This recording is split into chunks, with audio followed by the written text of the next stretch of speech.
Today we're going to talk about scatter plots. So a scatter plot is a graph of plotted points that shows the relationship between two sets of data. This example here is a scatter plot that shows the relationship between your weight, a person's weight, and their height. Okay, so each one of these would represent a different person and how much they weigh and how tall they are. Okay, so explain why this comparison of these relationships are not linear. Remember, linear makes a straight line. So all people are different sizes. Okay, that would be a reason as to why this. Just because I'm 5'4" does not mean that I weigh the same amount as somebody else that is 5'4", or just because I weigh a particular weight does not mean that I have to be a certain height because of that. All right.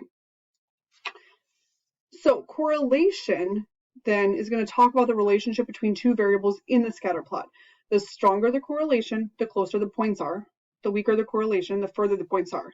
Now there's strong and weak, and then there's three different types of correlation. So the first one is positive correlation, and this is a relationship between two variables, x and y, in which they both increase. So typically, as we're seeing here, as we're going along the x's and we're increasing, as we're increasing on the y's, this has an upward trend of information, of data. So this has positive correlation. As the x values increase, the y values increase also. So what could be a real life situation where this could happen? So this could be hours studying and test scores. Now, does that mean that if I study more hours, I'm guaranteed a better test score? Absolutely not. But typically, the more you study, the higher your test score is going to be. Okay. The next type of correlation that we have is negative correlation. So this is a relationship between two variables where one of the variables increases while the other variable decreases. So this one here shows negative correlation. Excuse me. And as the x values increase, this should say the y values decrease. So as the x gets bigger, the y values are getting smaller. Okay, so where could this happen in the real world? So if the temperature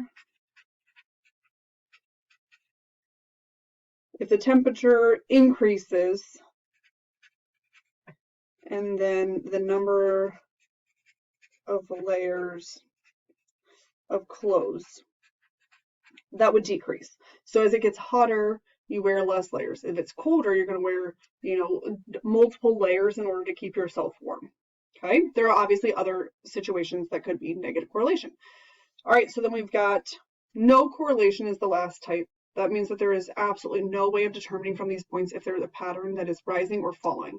So it looks something like this. So what could be something in the real world where it has no correlation? So I'm going to say age and favorite color. Age and favorite color have absolutely nothing to do with each other. Just because I'm a particular age does not mean I can like or dislike any color as it goes. Okay. All right, so just looking at these, we're going to determine if they have positive, negative, or no correlation. We're also going to talk about them having a strong or a weak in general. Okay, so this one, since all of the points are going downhill, this is going to be negative. In general, this is going uphill, so we're going to have positive correlation here. Here, there doesn't seem to be any sort of pattern, so we're going to say no correlation. And you could write correlation with those other things as well. You could just say none there too if you wanted to. So let's take a look at a few more examples of this. So if we have these three as well. Here, these are going uphill, so that's going to be positive. In general, these are going downhill. That doesn't mean that there's not some outliers in this, okay? You know, as I'm going from this point, it does go up a little bit there. That's okay. Here, they're all over the place, so this would be no correlation. Okay. So some of these are stronger than others. So this one, they're pretty tight together there. Strong. This, though, even though they look like they're going uphill, which they are, that would be a weaker positive correlation. Definitely weaker than this. They tend to come to a straight line there. Okay. All right. So now let's put this into play with a scatter plot. All right. So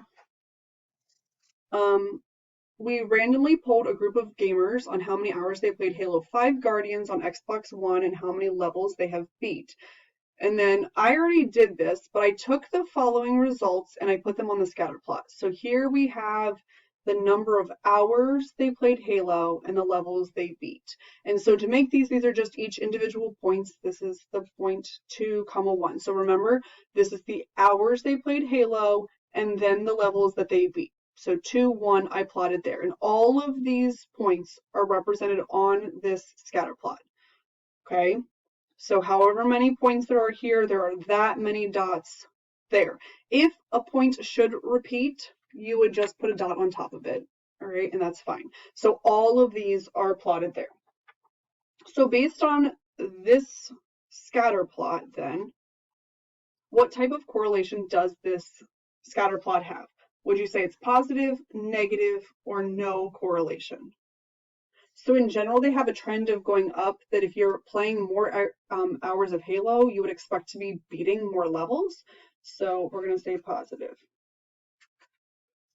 Why do you think that the number of hours played does not always result in more levels beat? So some of you may be really, really good at the game and you beat lots of levels, and then some of you may get stuck on a level. It's not that you're not good at it, but maybe you just get stuck on a level. So different, we'll say different skill levels. Could always not just be your skill at all, even also in that. So just keep that in mind, but that's one reason maybe. All right, so then let's take a look at another scatter plot. Information, or here we go. So we asked a group of students each month how many cups of hot chocolate they drank and what the average temperature was that month. So we have to label the graph, put your results into the scatter plot. So I went ahead and did that already. I put average temp, that is the X column here, and I noticed that the lowest was 4 and the highest was 87. So I went ahead and decided to count by 10 degrees. The number of cups of hot chocolate is the y-axis here. I noticed that the lowest was 0 and the highest was 24. Excuse me. So I decided to count by 3s. So you can count by whatever you want. Each of these points in here is represented somewhere in this scatter plot. Excuse me again. What type of correlation does this scatter plot have? Since it's going down here, that would be negative. And that makes sense because the hotter it is, the less likely you are going to want to make or have hot chocolate. And that's it.